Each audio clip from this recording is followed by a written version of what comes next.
Hi, this is Anaya. Welcome to the channel. I'd like to first thank the Most High for our blessings and allowing us to share this time together. Today's message will be about the two nations in the world, Adam's seeds and the serpent seeds, the Jews and the Gentiles, the sheep and the goats, the wheats and the tares, and Edom and the house of Israel. The two seeds or two nations will contend in the earth, as mentioned in Genesis 3:13 through 15, when God said he would put hatred and enmity between the devil's seeds and Adam's seeds. The earth may be a prison for banished angels, as someone else mentioned on another channel. The devil's seeds fit right in here because they're part of the evil or darkness and wickedness that was already here before us, the light. When Cain killed his brother Abel, it was because he had the jealous, lying, and murderistic character of his father, the devil. The same with Joseph's brothers who sold him into slavery. The story of Esau and Jacob, or shall I say Esau and Israel because God renamed him, was a matter of greed because Esau, the Gentile elder brother, sold his birthright to Israel.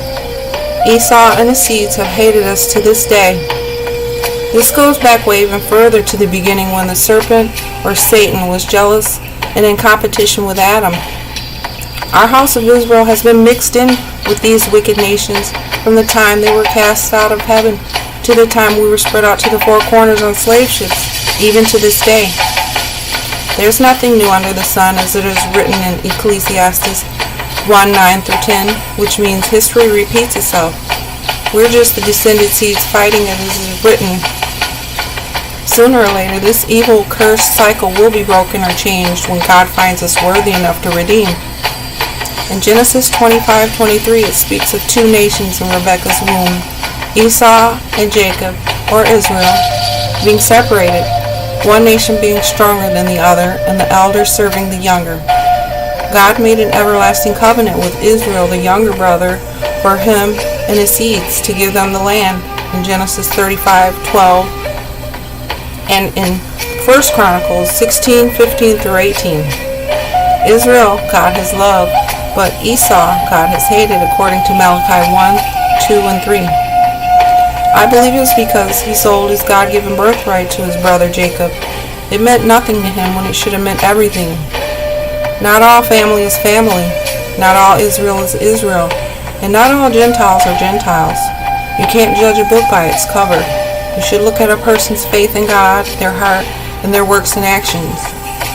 When God's real Son, whom I call Emmanuel in the New Testament, told a Gentile Canaanite woman whose daughter was possessed in Matthew 15:24 through 28 that he was only sent to the house of Israel, and it is not good to take our food and cast it to dogs, she said dogs eat crumbs too. She was willing to eat crumbs, meaning she still cleaved to him because she knew he was of the house of Israel, and she saw the light of God in him. She believed he was on one who could lead her God's path of salvation for her daughter, and because of her humbleness and faith in God, her daughter was made whole again. The Pharaoh's princess daughter raised Moses when she found him as a baby in a basket on the river, mentioned in Exodus 2:5 through 10.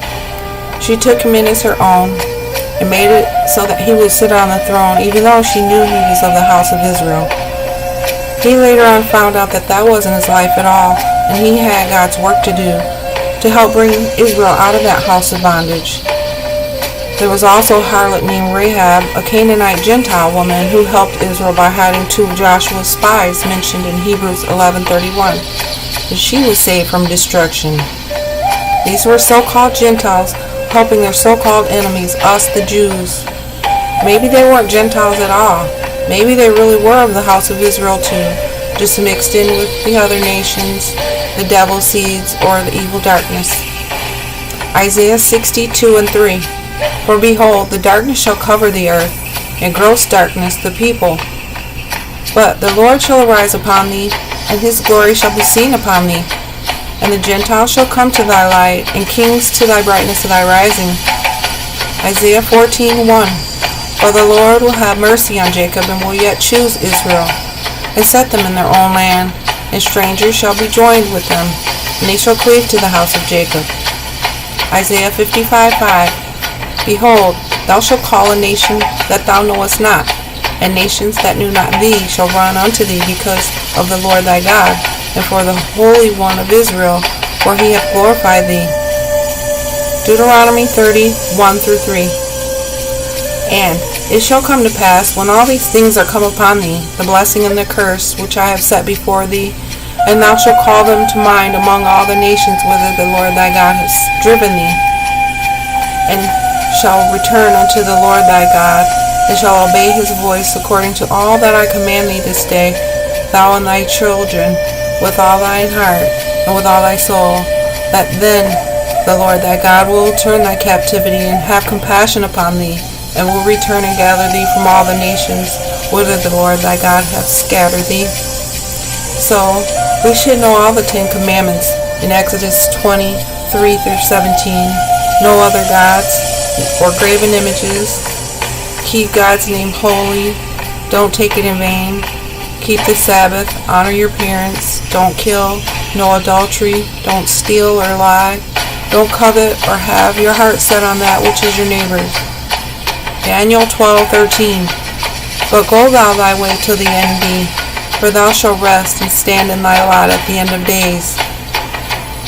Live as righteous as you can. We're not perfect. We make mistakes, but we can strive to be on the path of righteousness.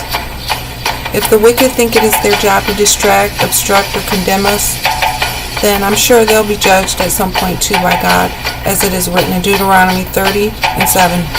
And the Lord thy God will put all these curses upon thine enemies, and on them that hate thee, which persecuted thee. Vengeance is the Most High's, according to Deuteronomy 32:35. To me belongeth vengeance and recompense. Their foot shall slide in due time, for the day of their calamity is at hand, and the things that shall come upon them make haste. Worship God alone. Don't judge or condemn anyone. Just separate yourself from the wickedness and bless those in need if you're able. God is judging us right now. Repent and accept the judgments we're faced with. There will be redemption in the end for those that wait upon the Most High righteously. So, that'll be all for now. I'm sorry it's so short. I thank you for listening, and I want to thank a lot of the other channels for helping to guide me through the spiritual path to God. Most of the channels I watch are under the channels on my tab on my home screen page. May the Most High bless, heal, guide, protect, and forgive his faithful servants and our loved ones. In Yah's name I pray. Shalom.